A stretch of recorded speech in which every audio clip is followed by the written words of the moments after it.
Pues a este hombre que van a ver en pantalla le llaman el Donald Trump de Brasil. Representa a la derecha conservadora de su país y en las encuestas de preferencias de votantes ya se ubica en el segundo lugar, solo después de Luis Inácio Lula da Silva. Les presentamos a Jair Bolsonaro. Es un político de derecha, miembro del Congreso hace 7 legislaturas, representando a Río de Janeiro, ex capitán del ejército brasileño, miembro del Partido Social Cristiano, que tiene 11 de 153 asientos en la Cámara Baja, aspira a las elecciones de octubre de 2018 en la presidencia. Entre sus lemas de campaña, Brasil primero que todo, Dios primero que todos. Ha viajado ya a Estados Unidos con escalas en Nueva York, en Washington, buscando apoyos.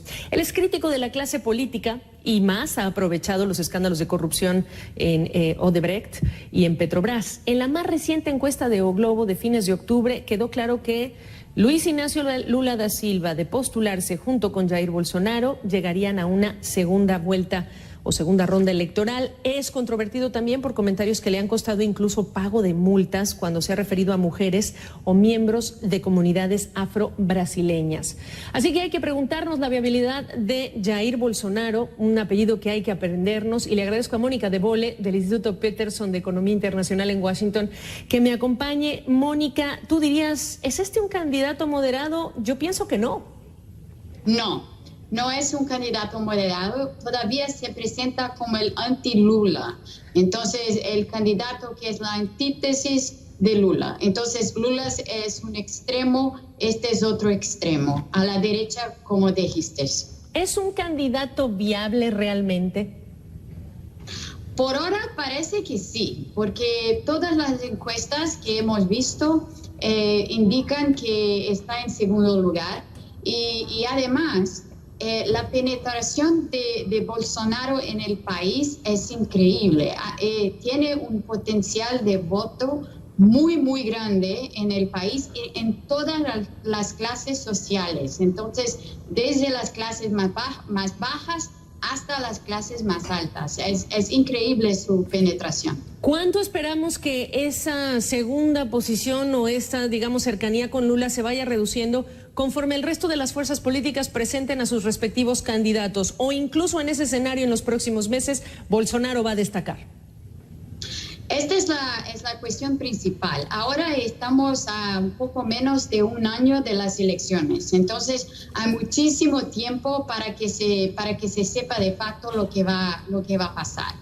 Hoy, si las elecciones fuesen mañana, por ejemplo, sería una elección entre Lula y Bolsonaro sin duda alguna.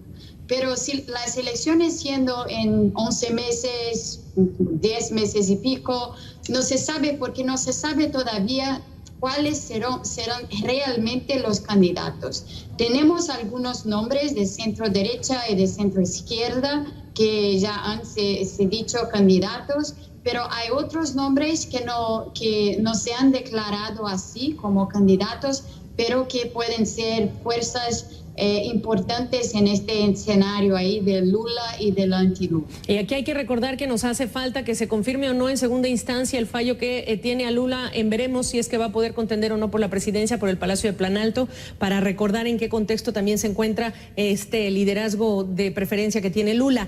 La pregunta, ¿cuánto han influido los escándalos de corrupción como en Estados Unidos y en Europa influyó el hartazgo de los ciudadanos por las crisis para que este Bolsonaro alcance los niveles de popularidad que estás viendo? Bueno, yo diría que muchísimo, porque Bolsonaro no está involucrado en nada de estos escándalos, no aparece en ninguna delación premiada, no aparece nada. Entonces está a lo largo de los escándalos de corrupción. Su propia profesión, lo que ha hecho durante su vida, el facto de ser un militar y de estar en esta clase de personas hace con que tenga un discurso muy fuerte a respecto de las leyes y de la orden. Entonces, esto está así soñando para la población brasileña, es una cosa muy importante, es un discurso muy fuerte. Entonces, es por eso que está en segundo lugar.